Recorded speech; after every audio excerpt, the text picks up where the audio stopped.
everyone, and welcome to Highlight Spark. My name is Delara Sharifi, and I am a Strategic Accounts Director here at Highlight.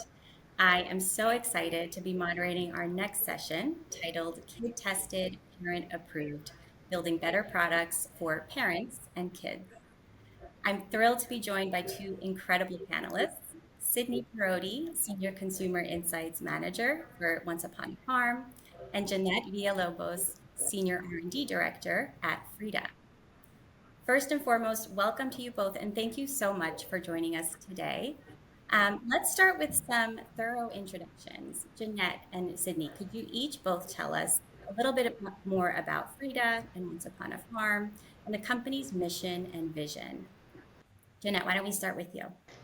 Sure. So, hi, thank you for inviting me to be a panelist today. I am so thrilled to be talking to you about what I do. I love what I do. I love coming into work every day. I work at Frida. And if you don't know anything about Frida, we're the who do you call in the middle of the night when my kid is screaming brand. Um, and I really have experienced that so many times in my life. Our mission is to prepare parents for the unfiltered realities of parenthood. And what that really means is that, we're a brand that really gets parents, moms, parents to be, and we are a solution-based, function-forward brand, right? So we understand that because we're also, we're a diverse team, and we also are facing the same challenges with our own families. So that's Frida in a nutshell. And my name is Sydney. I'm the Senior Manager of Consumer Insights at Once Upon a Farm. And I've been working in the food industry for the last several years, so I'm really excited to be here and kind of talk about my experience and the importance of research. I've been in consumer insights roles for the last about 5 years, and I started my career in CPG and insights as well. So it's a function that I feel really passionate about, and I'm super excited to be kind of leading the charge here at Once Upon a Farm. Once Upon a Farm was founded in 2015, really with the mission of eating better, and really kind of focusing on childhood nutrition and allowing parents to have easy access to super healthy food options. Our founder, Cassandra, kind of came up with this idea when she was really not loving all of the baby food options that were available to her at the time.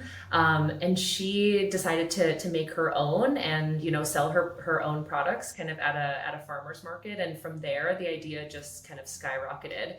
A couple years later, she ended up partnering with John Foraker, who's our amazing CEO, and he was the previous CEO of Annie, so he has a lot of really rich experience in the space. And then at the same time, Jennifer Garner too, and she feels so passionate about childhood nutrition and is a really big philanthropist. And so kind of between the three of them, Cassandra and John and Jennifer, we have just, drove a lot of growth and, made a lot of impact in the world of childhood nutrition, kind of from babies to big kids, which we're starting to explore more now. Awesome. Thank you for that intro to both Frida and Once Upon a Farm. I'd love to elaborate a little bit further and understand how each of your company's missions really influences the approach to product development. Sydney, maybe we can start with you with Once Upon a Farm. Yeah, for sure. So our mission is really central to everything that we do as it relates to product development and even sustainability. I think that we always really try and focus on getting the cleanest ingredients that we can. And so from a product development standpoint, we always try and make sure that anything that we're putting in a product is really transparent and clean. And parents and our shoppers really have access to all of the testing that we do from our organic certifications to our heavy metal testing, which is a really big concern right now in baby food. So, for product development, I would say that it really kind of goes through everything. But also, I think from a packaging standpoint, we are really making big strides in this area as well. So in addition to, getting people to eat better, we also really feel passionate about people doing better in their lives whenever they can as well. And that, starts with us. And so when we think about packaging and sustainability, we have a whole team at Once Upon a Farm who's really focused on these types of initiatives. And it really goes from, our recycling program where you can recycle the pouches that our products come in, and, ship them back to us so that we can kind of facilitate that recycle process for free, all the way to farm worker rights, and all of those sort of ways that we can kind of support the larger community who supports us, right? So consumers support us as a brand, but we're supported by all of the farm workers and all of the people who work really hard to ensure that we're getting the right ingredients, the cleanest ingredients, because there really is kind of a ripple effect as it goes up from the farms that we choose to source from all the way to the little babies that are eating our products and loving them. Yeah, absolutely. I love that holistic view of the whole product development process. Jeanette, same with you on Frida. I know you said that Frida really serves the brand to call in the middle of the night. How does that mission and sort of value just drive everything you do in product development? Yeah, so excuse me, what we're trying to do is, solve those age-old problems with genius yet simple solutions. And I have to look back at how I was introduced to Frida 11 years ago when I was having my daughter. Someone gifted me the Nose Frida Snot Sucker. So the company is 11 years old now. We had our 10 year last year. And that product was a game changer for me 11 years ago. So that's how I knew the brand. And then I came to Frida 4 years ago and I was a second time mom and I had my baby, he's 10 months old. And again, like just having that perspective because I am living that experience has been invaluable to Frida. I think that's one of the things that makes our culture a little bit different, right? Is that we use our collective wisdom and our collective experience to really gain those insights to drive, amazing product development. And I'll give you an example. I think it was in 2023, we launched our vapor rub. So I had been using the store-bought goop in a jar, my whole life, my whole entire life. And it's always messy. You always get it under your nails. It always stains the kids' pajamas. I didn't even think about that problem, until I got to Frida and I realized, wow, there's so many other parents that have the same tension, right? And so as an R&D team, we came together and we actually came with a very simple solution, a no mess applicator, a gel formulation that essentially doesn't stain and washes out really easily. So we turn, those age-old problems into simple solutions, and that's what we do. That's how we live our mission every day. Yeah, I love that, and I can totally empathize with some of the issues that you mentioned in That's my right. 10 years as a parent. But I'd love to hear more because you both mentioned having experience in different parts of consumer goods. Today, you're both in a role that you're serving parents and the needs they have to support their kids. What would you say that you found to be really new and different, or maybe even challenging about working with this type of audience and this type of consumer? Cindy, maybe we can start with you. Sure. I think that the biggest difference, and before this, I worked on Rayo's homemade pasta sauce, and so that was it was a really big change, kind of moving towards a kid product and working in the world of kid marketing. But I think that the unique challenges to working with this consumer set is really the fact that you're designing products for two distinct audiences at the same time, both the parent and the child. So, a lot of the households that consume Once Upon a Farm products have kids in that 2-year-old to 5-year-old range. And so around that age, you get to see your kids have their own voice, their own opinions. And so while it's really important to keep in mind developing products that are going to catch the eye of parents and make sure that since they're the ones buying the item themselves, we want to make sure that our packaging resonates with them, our claims resonate with them. The product itself is something that they see that they can use in their life, while also trying to balance the other side of that, which is we want kids to like our products too. It's really challenging for us because we really are a brand who's trying to kind of revolutionize childhood nutrition and set kids up for a healthier lifestyle throughout all the way through adulthood. And that really starts with the first bites that they eat in their first couple years of their life. And so one way that you can really help set your kids up for success is by introducing them to new types of flavors. So we always make sure that we're including a veggie or a bitter green or turmeric or spirulina, all of these different flavors, different legumes or potatoes. They all make a difference and get your children kind of used to diverse and complex flavor profiles. And so doing that in a way that kids respond really well to, and balancing that with like the sweet familiar flavors they like strawberries or blueberries, is a challenge in itself. And so I would say that when working with this consumer set, you really have to keep in mind like both types of consumers, both the kid who's the one, consuming the product and, has to ask for more for their parents to go buy that again, and also kind of standing out on shelf and, really resonating with their parents. Yeah, totally. Jeanette, would love to know from you as well, how your experience has been catering to parents and kids.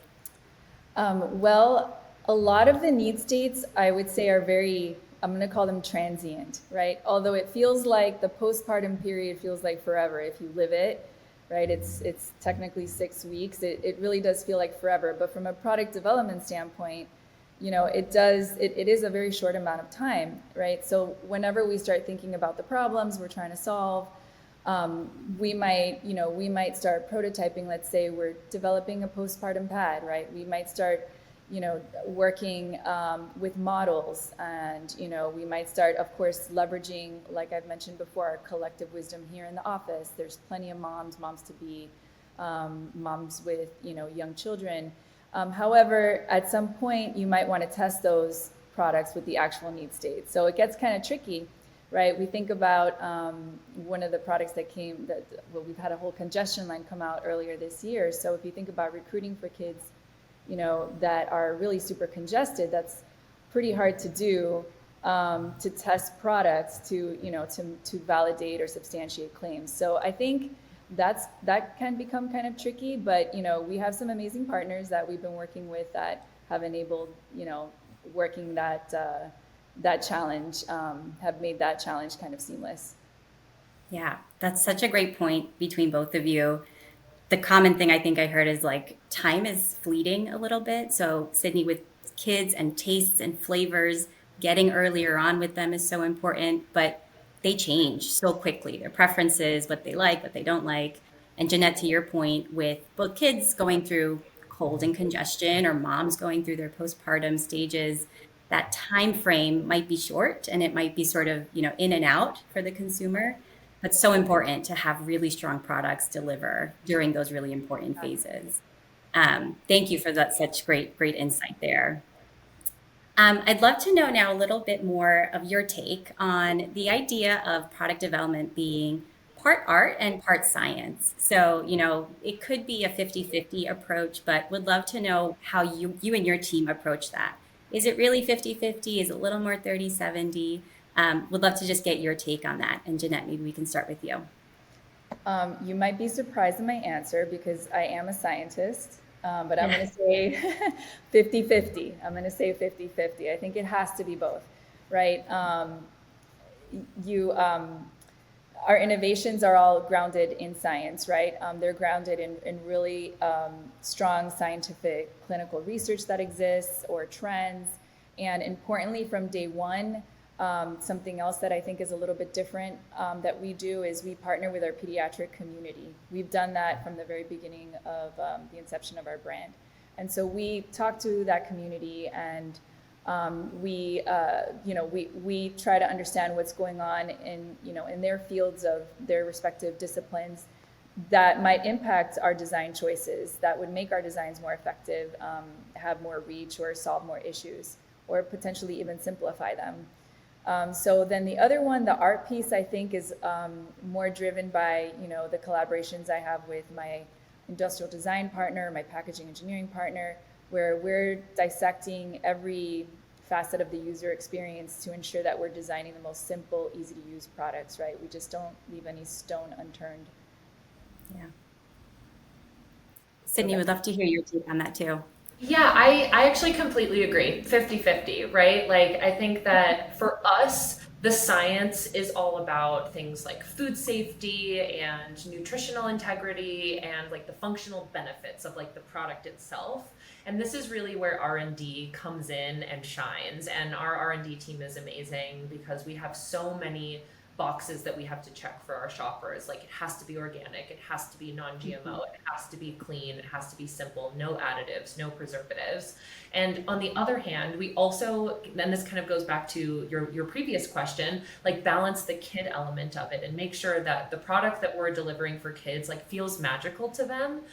Because as you said, like kid preferences, I mean, everybody's preferences change over time, but kids can be very fickle. And they can, be obsessed with something and have it every single day for a week, and then it's like they never want to see it again. Yeah. And so I think that balance of just, making sure that we're partnering with our R&D teams and they're really getting all of the crucial boxes checked on their side, while balancing the fact that we still want these products to be fun. We want them to be, we want them to taste really good. And we want kids to really feel like this is something that's made for them.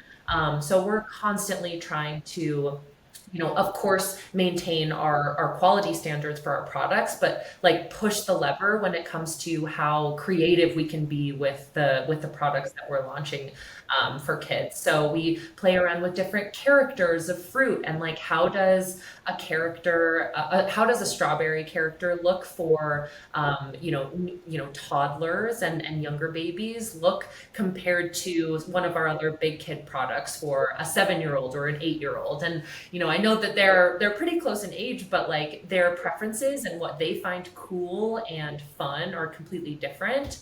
And so I Mhm. think that when it comes, so a lot of times how we approach our innovation launches is we'll launch a new flavor. For example, our latest launch was a cranberry SKU, and we had a baby blend and a bigger kid blend. The packages looked a little bit different. The flavor profile for our big kid blend, we can call it, was a lot more complex. Usually they'll have a couple spices, whereas the baby blend is still getting those like new flavors and new fruits or vegetables into or on, babies' palates. But it's just a lot simpler and, just a different experience for them. So I think that for us, we always have to kind of balance research and the science part of it with the art part of it, just, based on who our shoppers are and who's consuming our products. Yeah, such a great answer. Tying into that balance of art and science, you both come from pretty distinct roles in each of your organizations. Sydney coming from consumer insights and Jeanette in R&D.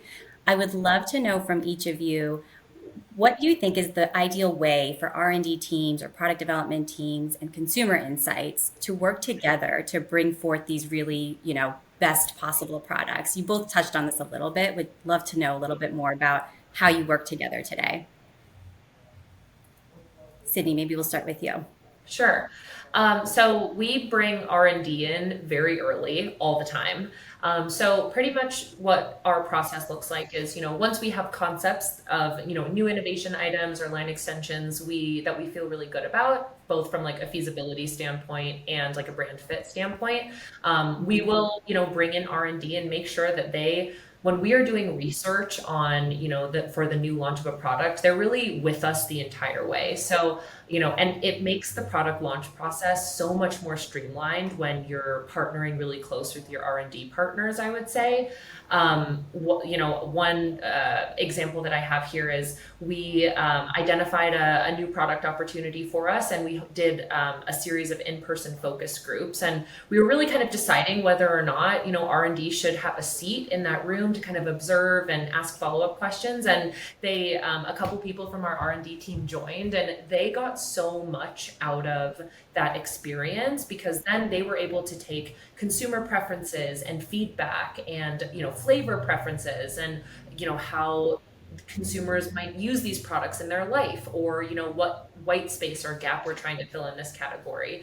And hearing that firsthand really gives them all that they need to run with in order to start on recipe development, and Mhm. further like format and product development. And so that way, when they come back to our team and say, hey, here are the samples that we have, it's all already sort of rooted in research, and, has the foundation of all of the really rich insights that we want kind of infused in these products. And then what we can do is, from there, I would say we don't just kind of stop our connection with R&D there. We'll go into like sensory testing. Yeah, I love that collaboration. It sounds like there's so much of it that happens, and having that constant ear and eye on the consumer just feels like the right way to really build products that resonate. Jeanette, would love to hear from your side about the different functions and teams. You mentioned industrial design and package design. Would love to know more about other ways that this all kind of threads together. Yeah, I think it's so interesting to hear Sydney's experience. I come from a big CPG, and there was definitely a discipline of consumer insights. But here at Frida, it's almost embedded in every function and everything we do. So our process is similar but different in other ways. So it starts with really understanding the job that we're trying to solve for. That comes from brand, from consumer insights from brand. That's embedded in the brand team. And then it's really important to understand, what technologies might solve that problem, right? And so from an R&D standpoint, we start to turn those consumer insights or the jobs to be done into solutions and technical requirements for what this product might look like to solve that particular job. From there, it's iterative both in prototyping, right, a solution with this technology, and also testing.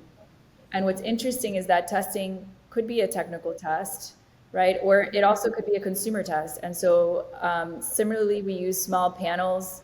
We do a lot of usage studies, internal studies. And then, when we feel good about the progression of our design, we'll typically do a more of an in-home, like a traditional CPG, right? So to sort of validate that prototype is delivering the consumer performance, the delight that we're looking for, and also to substantiate claims. So that's a very abbreviated process, but that's in general the process. Yeah, love to hear that it's sort of weaved into all of your functions to some extent. Yes, as Kind of well. similarly bringing that in. Yeah. Would love to know a little bit more specific, if you can share, about an example when research results or consumer feedback played a big role in maybe changing or pivoting a product's development. Would love to just have any example that you've had, whether it's through an in-home use test or any other kind of testing.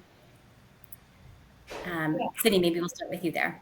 Sure. Yeah, I have an example, and it's actually comes from my last job, when I worked on the Rayo's homemade pasta sauce business. And one thing I will say is that there's a lot of different ways that you can get consumer feedback. Doing testing, iHuts or CLTs is definitely one way, but like there's a lot of commentary, I would say, out there about food on social media and what people kind of offer up to brands as well. And I think one thing that's kind of slept on in at least my field is like, ratings and reviews and direct contacts. And after we had launched the Rayo's frozen pizza line about, gosh, 3-ish years ago, we noticed after a couple months in market that repeat rate was just kind of not where it needed to be, kind of benchmarking against some of our other product lines.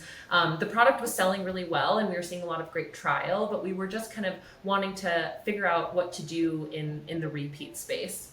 And so what we did is we actually dug into direct consumer contacts, and we did kind of like a social listening exercise. And what we found is that as a sauce company, people who were buying our frozen pizzas had very high expectations about what the sauce would be like and how much sauce there would be.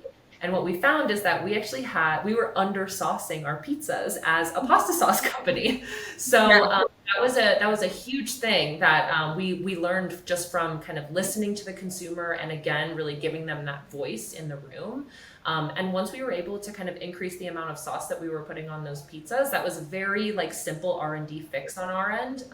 We were able to see repeat rate like go right kind of where we expected it against some of our other product lines. And so I think that, of course, like sensory testing and usage testing is really great, but there's so many other data sources that you can pull from out there to get to some really rich insights. So yeah, that's an Totally. example. Yeah. And I love that example coming post-launch because to your point, there's so much that happens pre-launch and that's all great to optimize and develop. But post-launch, we still need to keep an eye on how things are doing, what people are saying. So love that example. Yeah, and Jenna, Jeanette I'd love to hear mentioned like, oh sorry, yeah, Jeanette no, mentioned please like go. how, product development can be iterative, and like I think that that's true even in like post-launch, like to your point, you know what I mean? It's like 100%. so it's yeah, very true. There's no Yeah. better way than to learn and market. Exactly. Yeah. So my example is the same, actually. It was post-market. It was a product that was launched before I came here. It's instant breast warmers. Clinical research shows if you warm your breasts prior to breastfeeding, it can encourage the letdown and boost milk production. And so it's instant. It uses a technology that you click it and it changes phases and it instantly heats to the right temperature for that purpose. But after launch, through social listening and through also some of our own testing here in the office, we found out that moms were having a hard time resetting it because you have to boil water, put them in there, and wait till they dissolve again. And who has time for that when you have a little baby at home and you're learning how to So breastfeed? true. So, and we just thought it was the best idea ever when we launched it. But it actually, that paired with the changing guidance from the Academy of Breastfeeding Medicine, I think it was last year, or yes, actually the year before, the end of 2022 going into 23, they actually changed the guidance on how to treat mastitis and engorgement. From warm compresses and like a lot of massaging, like deep massaging, to actually cold therapy being the best treatment for that. So we sort of combine two things, like changing guidance in the industry and consumer feedback from our own product in the market, and we completely redeveloped the product. And so what we developed was a hot cold pack that could be microwaved or it could be chilled. It had a custom shape that would fit most breast sizes, and around our Mew pump that just launched as well. And then it has an integrated cover on it, also further simplifying, so you don't have to worry about it feeling too cold, right?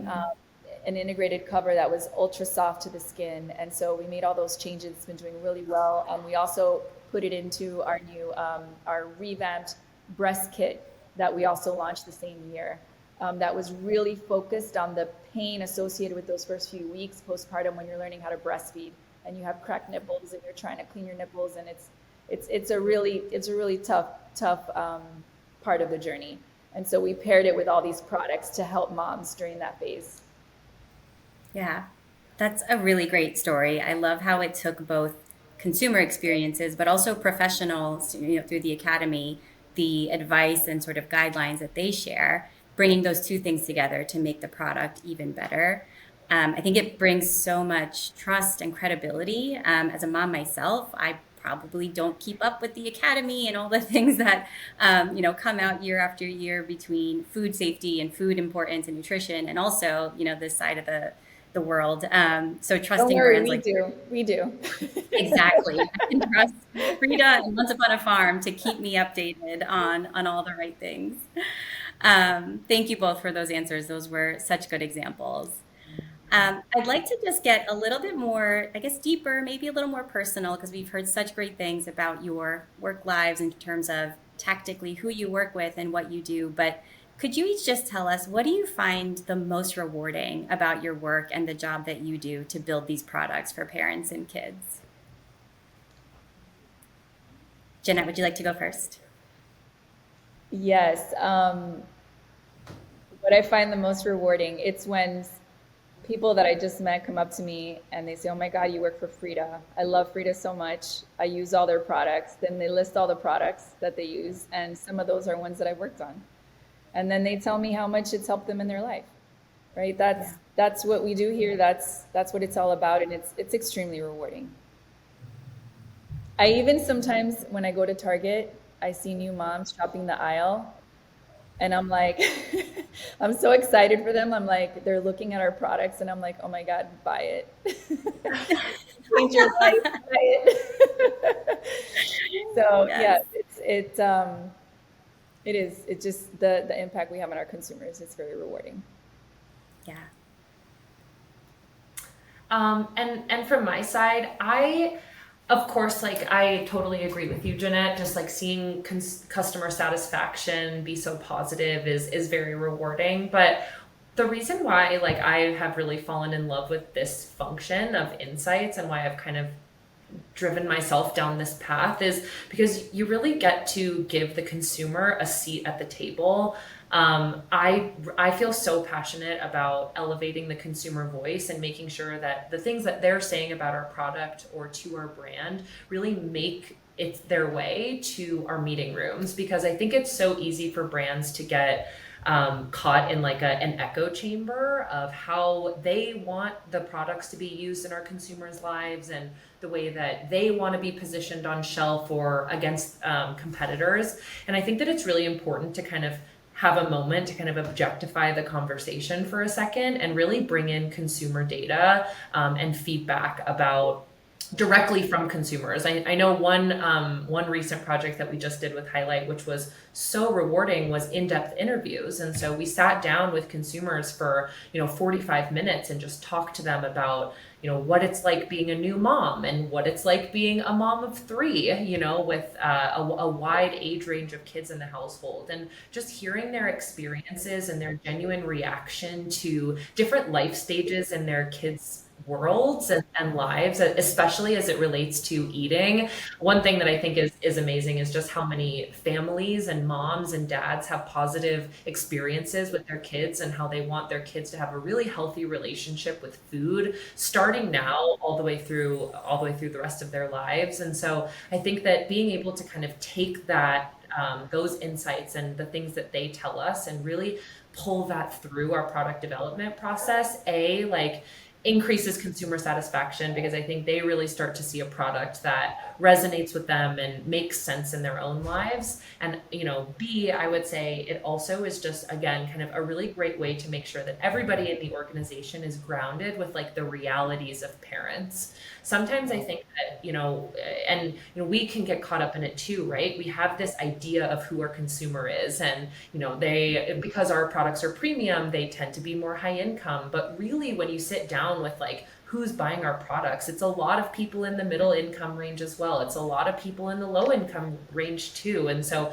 making sure that we have a wide view of all of these consumers and we're able to highlight things that they're saying and what's resonating them across all different income levels, generations, number of kids in the household, I think is really important.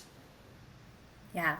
Love that example. I think that's so true to keep it real, if you will, that, sometimes you got to go deep and have that one-on-one conversation. Speaking from experience and seeing, through my research experience as well and working in insights, in the parent world, it's always changing and there's always something new and always a way to solve. So really interesting to hear from both of you that perspective.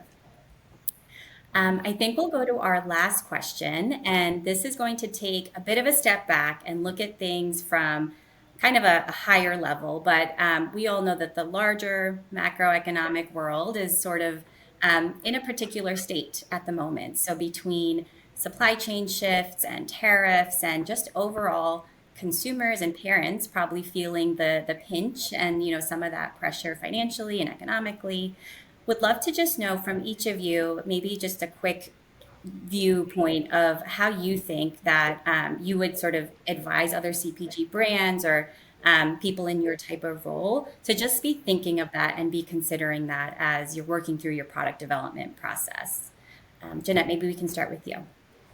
Yeah, so Frida is extremely battle tested with a very diverse supply chain, and we've actually been modeling different scenarios since last year as part of our larger strategy to build resilience, to build in resiliency in our supply chain. And so we're executing against that today. In terms of product development and how it impacts the process, I mean, definitely we consider these things at the beginning of the product development cycle, but in terms of the actual work we do, it's still the same work, right? So we're just working that much harder and closer with our supply chain friends to making sure that we are still delivering the same quality products on time to our consumers. Awesome. And I would say from our standpoint, right now what we're doing is really just keeping a close eye on shifting consumer behavior. What we and specifically, I know that I mentioned kind of income level in the last question, but we're really starting to kind of slice and dice our data by income level, not just for our total brand, but at the total food and beverage level as well, just to understand like how are consumers shifting their shopping behavior at each income level. Because when you start to dig into data like that, there's some really interesting things that you can uncover. Like I said, the foundation of who our consumers are do kind of fall in that middle to high income level, and they're changing their shopping behaviors as well. It's not just people in the low income bracket that are impacted by this. It's really everybody. And, I would say that one thing that we've noticed from our shoppers is really that they've gone from kind of like pandemic shopping and just shopping at one or two grocery stores to kind of do the bulk of their grocery shopping to seeking out deals at Costco, knowing when things are going to be on promotion at their local grocery store, and really taking advantage of like this omni-channel universe, because people are looking to find the best deal they can without sacrificing so much on the quality of products that they're used to buying. And so what as we start to like think about how this shopping behavior and these changes can kind of shift our business strategy, we're starting to think, okay, yes, we have such a great business in the natural channel, but how can we kind of take this learning and understand what is our business at Walmart? How does that need to change? How does that need to grow? What can we continue doing with Costco and Amazon too, right? There's like so many opportunities for our pantry business online and in those e-commerce channels. And so I think just kind of keeping an eye on, however, your brand really decides or feels it most relevant to slice the data, just start kind of paying attention to those like larger consumer groups and how they're kind of shifting their shopping behavior. And Absolutely. I should clarify that I was mostly referring to the changing tariff landscape in my answer when I talk about the supply chain resiliency plan that we've had going on. So I wasn't sure if I, was explicit about that, but that's where our focus has mostly been, in ensuring that our supply chain is resilient, and so, that we continue to deliver the products, the amazing quality products that we deliver. On time, and at the same cost that we've been doing for our consumers. Yeah, absolutely. What Sydney, can I talk? Can I speak freely? I don't know. For sure. Yeah. When you were talking about what's most rewarding, what was your answer? Remind me what your answer was again? Because I felt like I wanted to piggyback on something you said that was kind of inspiring, and I didn't do it. Oh yeah, I talked about like bringing the consumer voice into our meetings and our conversations. Yeah. Yes. Can I just add something to that section now? Is it too late? Yes, Okay. sure. No, I not at all. I think that's so interesting, because sometimes we live at Frida in a very different world where literally the consumer doesn't have a voice because they don't know. They don't actually know. Like, I'm going to talk about the fertility brand for a second. We have 3 brands. I mean, everything is Frida, but we have mom, baby, and fertility. And I just remember when we launched the fertility brand, there's so many women that don't understand their bodies, right? And how getting pregnant works. We've been taught about sex ed, how to avoid getting pregnant, the pill, our whole entire lives. And then when we're like me, I was in school forever and I'm trying to get pregnant at 35, we don't know. Well, we don't know. And so I thought it was a very interesting juxtaposition between our brands, because there's an educational component as well. And so I remember when I was a part of launching that brand, we had some really cool products that we launched. And when we saw the first, I got pregnant, I'm pregnant, yay, Frida. It was like, oh, so happy. to see that, to see how our products could transform somebody's life, in such a meaningful way. So anyway, I thought that was worth mentioning. I love that. And I could get emotional about it because I think it's so important. But both of your brands do truly represent this point of education, Jeanette, to your point, where parents probably don't know enough about nutrition and what's right for their kids' bodies and health. And we're doing a lot better thanks to your brands and some other initiatives. But in the space of mommyhood and fertility and self-care for moms postpartum, I mean, I've learned a lot just from meeting you, Jeanette, in reminding me of things that I probably went through and didn't realize I could have used a product for, or wish I had a product for. Um, but yeah, thank you both so much for just dabbling down on that comment. I thought it was great. Well, I wish we had another hour to continue this conversation because it's been so fulfilling for me. I really appreciate both of your times, but unfortunately, we are out of time. I am so glad we got to speak with both of you. Thank you, Sydney. Thank you, Jeanette. Really appreciate your time. Would love to just end with, saying thank you for all the things that we've learned and heard from you both about your roles and your brands. For our viewers, I know that they feel the same, but there is more to come with the Highlight Sparks Summit. So hope you'll stick around for the next session. And until then, thank you again.